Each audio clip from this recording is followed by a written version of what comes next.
पहले ही ये मनुवाद और ब्राह्मणवाद को दफन कर देना था।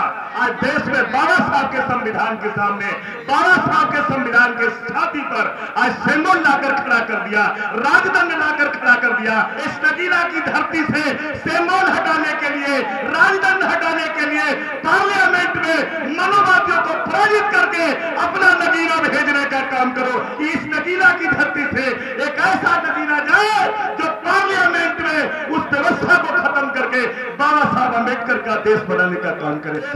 नाजायज चोला पहन करके आया है, उनसे सावधान होने की जरूरत है। ये बड़ा घमंड में है, ये घमंड में है कि हम ईवीएम से जीतेंगे, लेकिन चिंता मत करो, इतनी ताकत होगी कि तेरा 10% का ईवीएम के लोग अगर 30% भी तुम ईवीएम से कर दोगे तो बटन में इतनी ताकत होगी कि तेरी औकात और हैसियत पता चल जाएगा।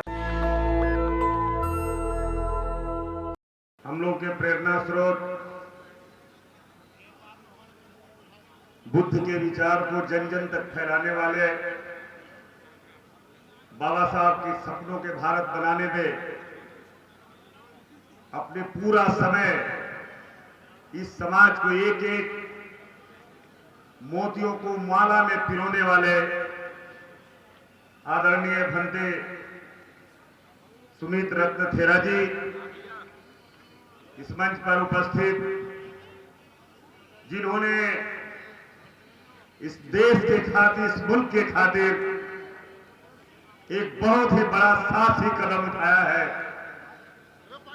लोग न जाने एक चपरासी की नौकरी के लिए दुनिया की सारे हदों को पार कर जाते हैं कि आज ऐसी परिस्थिति में आप खड़े हैं और इतनी बड़ी तादाद में आप आए हैं।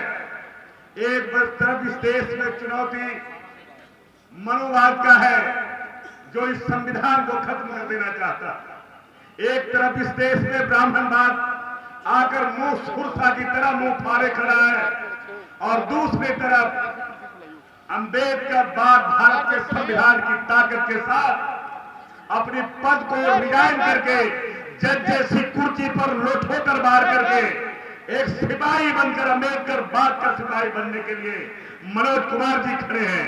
आज उस संदर्भ में हम कहना चाहते हैं कि आप भी मुझे बताओ, आप साधारण चीज को त्याग नहीं कर पा रहे हो। आप बताओ, आप अपने समय का त्याग नहीं कर पा रहे हो। आप 2 घंटा अपने बीवी बच्चों से दूर होने का त्याग नहीं कर पा रहे हो। एक इस देश में ऐसा आदमी है जिसके नाम पर एक नीला झंडा माना जाता है। एक ऐसा बात जो इस देश में चला रहे हो, बाबा साहब के नाम पर यह बात चल रहा है जो अंबेडकर के बाद से नाम से जाना जाता है। तो आप बताओ, आज वैसे आदमियों को मैं सैल्यूट करता हूं, मैं सैल्यूट करता हूं मनोज कुमार जी को कि आपकी मां को भी, अपनी माता जी को भी सैल्यूट करता हूं कि आप जैसा जिगर वाला बेटा मनोज कुमार पैदा किया जो आज जज की कुर्सी को लात मारकर अपने स्वाभिमान और समाज के स्वाभिमान के लिए आज आपकी आवाज आकर खड़ा है।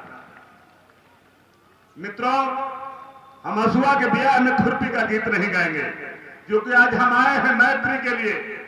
आज जो हमारा सम्मेलन है बाबा साहब के परिनिर्वाण से जुड़ा हुआ है।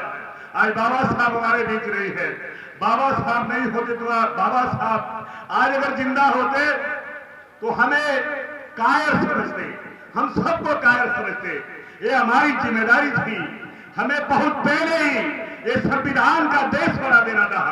हम बहुत पहले ही ये मनुवाद और ब्राह्मणवाद को दफन कर देना था, लेकिन हमारी नाकामियों के कारण, हमारी कमजोरियों के कारण आज इस देश में पुनः आजादी के 75 साल बाद आज देश में बाबा साहब के संविधान के सामने, बाबा साहब के संविधान के छाती पर आज सिंबल लाकर खड़ा कर दिया, राजदंड लाकर खड़ा कर दिया। और उसके बाद भी हमारे पूरे देश में जहां 130 पार्लियामेंट में बाबा साहब के आरक्षण पर पार्लियामेंट का नंबर जम के बैठा है, लेकिन एक शब्द नहीं बोलता है।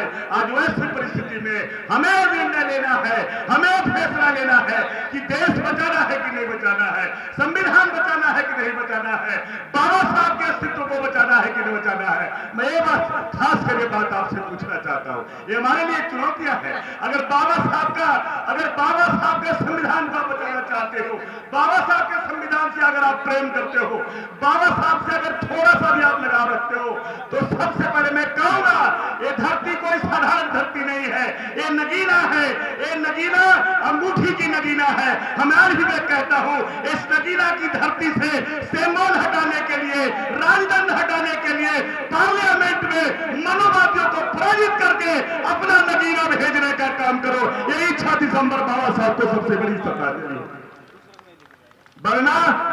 वरना हमें चुल्लू भर पानी में डूबकर मर देना चाहिए। आज देश की क्या हालत है। अरे कल तक तो इस देश में दलित अपमानित था, कल तक तो इस देश में पिछड़ा अपमानित था, कल तक तो इस देश में अति पिछड़ा अपमानित था। आज बड़ी अफसोस की बात है, आज बड़ी अफसोस की बात है कि जिसने इस देश में पेशवा के रोल में खड़ा हुआ, जो इस देश का गद्दारी किया, जो 1400-1300 साल जो मुगलों के साथ गलबहिया मिलाकर बेटी रोटी का रिश्ता रखा, वही आज मुसलमान 20% भारत की आबादी है जिससे शक के नजरियों से देखता है। ये कितनी बड़ी अफसोस की बात है, कितनी बड़ी चिंता की बात है। अगर इसे बदलना चाहते हैं, इस अपमान को सम्मान में बदलना चाहते हैं, तो मैं चाहता हूं कि इस नगीना की धरती से एक ऐसा नगीना जाए जो पार्लियामेंट में उस व्यवस्था को खत्म करके बाबा साहब अम्बेडकर का देश बनाने का काम करे। ये हमें प्रतिज्ञा लेना चाहिए। आज बताओ, आज समाज आज कैसे अपमानित है। आज 20% आबादी भारत का मुसलमान कैसे जी रहा है मैं बयान नहीं कर सकता, कैसे रह रहा है मैं कह नहीं सकता। आज एक मुसलमान कैसे रह रहा है। आज राज्य का वजीर आला कौन भाषा में बात करता है, राज्य का मुख्यमंत्री कैसे बात करता है, राज्य का देश का प्रधानमंत्री कैसे बात करता है, देश का होम मिनिस्टर कैसे बात करता है। आज बड़ा अफसोस की बात है, ये चिंता की बात है। हमारी बलिदान कोई कम नहीं रही है। भारत का मुसलमान कोई गद्दार मुसलमान नहीं है। भारत के मुसलमान कोई मुगलों के साथ नहीं खड़ा है। भारत का इतिहास निकाल कर देख लो, भारत का इतिहास का पल्ला निकाल कर देख लो। अगर 1200 साल अगर गुलामी की दीन रही और 1200 साल में मुगलों को कोई साथ खड़ा रहा तो कोई मुसलमान का बेटा नहीं। यही पेशवाई जो आज शक के नजरिए से आपको देखने का काम करता है। इनके बाप दादा इनके साथ खड़े हुए, और इसके प्रमाण के तौर पर भी मैं कहना चाहता हूं, अगर भारत के मुसलमानों को आप गद्दार कहते हो, आप कहते हो हर मुसलमान आतंकवादी है और हर आतंकवादी मुसलमान है। अगर भारत का हर मुसलमान आतंकवादी है, हर मुसलमानों को अगर इस देश के लोगों से मोहब्बत नहीं है, तो आप मुझे बताओ, मोहम्मद जिन्ना ने एक पार्टी बनाई थी जिसका नाम मुस्लिम लीग था। मुस्लिम लीग पार्टी बनाई गई थी, लेकिन बताओ भारत के मुसलमानों ने आज तक मुस्लिम को नहीं अपनाया।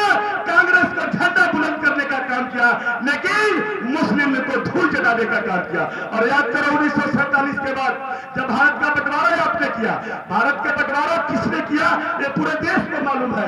पाकिस्तान किसने बनाया ये भी पूरे देश को मालूम है।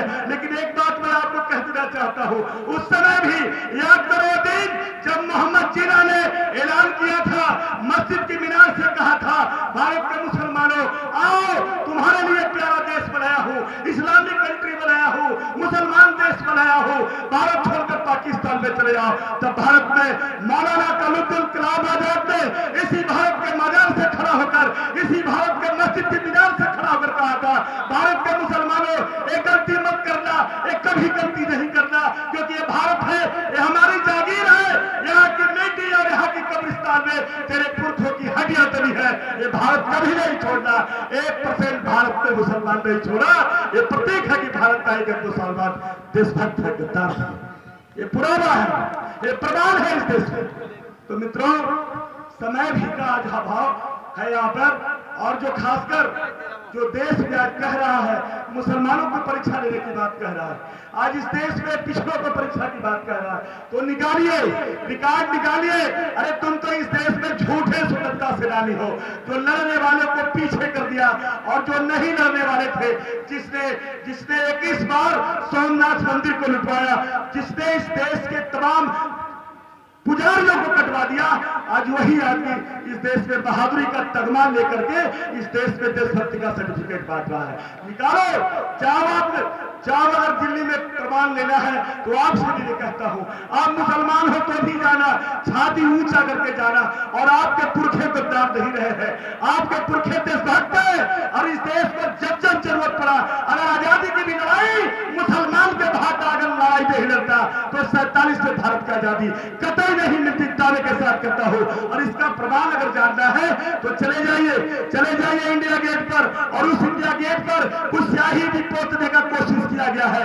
अंसारी पर, शेख पर, पठान पर, अब्दुल्ला पर, जो भी है इन नाम पर काले पोतने का भी काम किया गया है। फिर भी अगर देखोगे तो स्वतंत्रता सेनानियों में सबसे ज्यादा इस मुल्क के लिए सर कटाने वाले का नाम मुसलमान है, जा करके देख लेंगे। इसलिए मित्रों, मैं समय में ही इशारा कर रहे हैं भक्त जी, बात समाप्त करने के लिए मैं इतना ही सिर्फ आपके लिए कहना चाहता हूं, आपकी बड़ी जिम्मेदारी हो जाती है।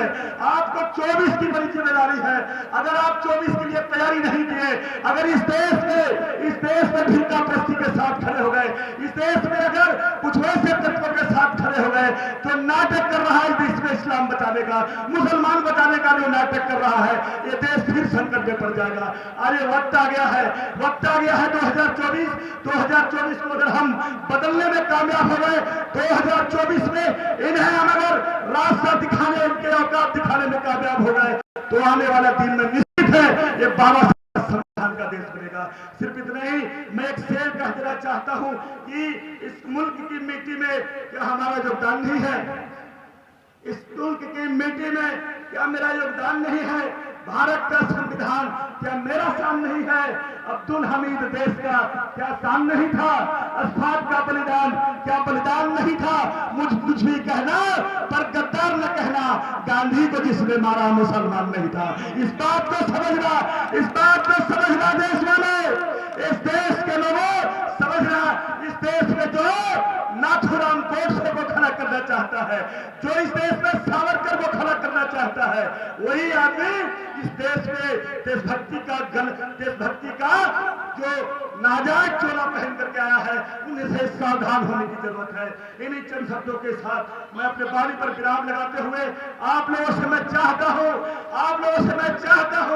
एक बार मुझे हाथ उठाकर बता दीजिए, 2024 में फिरका प्रस्ती मिटाना है कि नहीं मिटाना है? भगाना है कि नहीं भगाना है? आरएसएस मुक्त भारत को करना है कि नहीं करना है? हाथ उठा के बताइए, सारे लोग हाथ उठा के बताइए, बोलिए ऊंची आवाज में, भगाना है पक्का वादा है? बोलिए ऊंची आवाज में, वादा है। एक गाना था, वादा किया तो, बोलिए ऊंची आवाज में, वादा किया तो दोनों हाथ उठाकर बताइए, वादा किया तो आप निभाना। 2024 में बाबा साहब का दिया हुआ अधिकार जो आएगा, हम तो कोशिश कर रहे हैं, ये बड़ा घमंड में है, ये घमंड में है कि हम ईवीएम से जीतेंगे, लेकिन चिंता मत करो, इतनी ताकत होगी कि तेरा 10% का ईवीएम के लोग अगर 30% भी तुम ईवीएम से कर दोगे तो बटन में इतनी ताकत होगी कि तेरी औकात और हैसियत पता चल जाएगा। नेशनल दस्तक की आपसे गुजारिश है कि अगर इसको बचाना चाहते हैं तो नेशनल दस्तक को सब्सक्राइब करने के लिए रेड कलर के सब्सक्राइब बटन को दबाएं, फिर बेल आइकन की घंटी दबाएं। नेशनल दस्तक को बचाने के लिए बहुत जरूरी है कि हर खबर को शेयर करें, लाइक करें, कमेंट जरूर करें।